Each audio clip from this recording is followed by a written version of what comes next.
রাজনীতি করবেন, তবে সেটা মুহাম্মদ সাল্লাল্লাহু আলাইহি ওয়াসাল্লামের রাজনীতি হতে হবে। বর্তমানে বাংলাদেশে যে রাজনীতি চালু আছে, এই রাজনীতি করা কাঁচা টাটকা হারাম একটা। এই রাজনীতি করা যাবে না, কথা বুঝেছেন? এই রাজনীতি মানে এটা হলো চুরি করা রাজনীতি, এটা দুর্নীতি করা রাজনীতি। আর যারা এই রাজনীতিতে বিশ্বাসী, এরা চুরি করা আর মদ খাওয়ার ধান্দাতে মাঠে নেমেছে। এরা এই রাজনীতি করা ফরজ নয়, পচা দুর্গন্ধ বাসি রাজনীতি, গণতান্ত্রিক রাজনীতি, সেকুলারিজম রাজনীতি। সময় নাই, জাহেলিয়াতের মধ্যে কিছু বলতাম। পোড়াদহ মেলায় যাওয়া যাবে কিনা? কি কিসের মেলা? সন্ন্যাসী মেলা। আহা,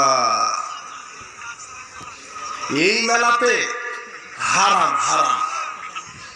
আশ্চর্য কথা, হিন্দুদের মেলা, তাই না? হিন্দু, আপনার লজ্জা শরম নাই? ওরা আপনার ঈদের দিনে আসে, আপনি কবে কাপুরুষ হলেন? এই হিন্দুদের মেলা বলেই দিয়েছে তো যে কি ধর্ম যার যার উৎসব, কি ও নাই। কিন্তু আর এই যে এই বাণী তো এখনো মানুষ গায়। আরে এই বাণীর কারণে মেলাটা আগের সাথে বেশি এখন মুসলমানেরা যায়। খবরদার, ঈমান চলে যাবে, সাবধান। 5 ওয়াক্ত সালাত কখন কিভাবে কোরআনে এসেছে বলে দিবেন, জানতে চাই। কোন ওয়াক্ত কখন সালাতের কথা আসছে, কোন ওয়াক্ত কখন, এগুলির কথা হাদিসে আসছে, ঠিক আছে না? একজন ফেরেশতা কত স্পিডে পাপ লিখেন, কত স্পিডে পাপ লিখেন, এটা কোরআন হাদিসে কোথাও বলা হয়নি কত স্পিডে লেখেন। কথা বুঝেছো?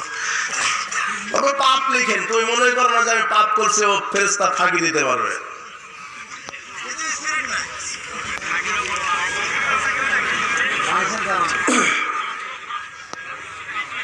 কতজন নেতা রাস্তার ধারে ছবি, একজন নেতা রাস্তার ধারে ছবি ঝুলিয়ে রাখলে কতক্ষণ পাপ লেখা হয়?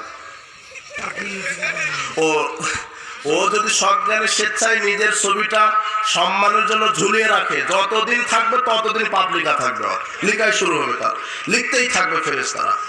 টাকুর নিচে কাপড় ঝুলিয়ে রাখলে কতক্ষণ পাপ লেখা হয়? কি ব্যাপার? কতক্ষণ? যতক্ষণ সে পরে থাকে, যতক্ষণ। টাকনুর উপরে কাপড় উঠাবে কি, যতক্ষণ টাকনুর নিচে প্যান্ট থাকে, এর পরিণাম জাহান্নাম।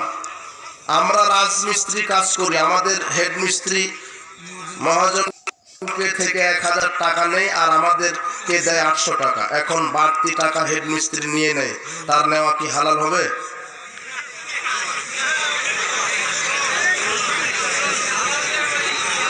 আচ্ছা, হেড মিস্ত্রি মহাজনকে, আছে যদি হেড মিস্ত্রি বলে যে আমি আমার কর্মচারীদেরকে 800 টাকা দিব, বলেই থাকে, তাতে হলো। কিন্তু সে যদি 1000 টাকার নাম যে 800 টাকা নেয় আর 200 টাকা নিজের কাছে রেখে দেয়, এটা একটা হলো দুর্নীতিবাজ, বাদ পারে, এর পরিণাম জাহান্নাম।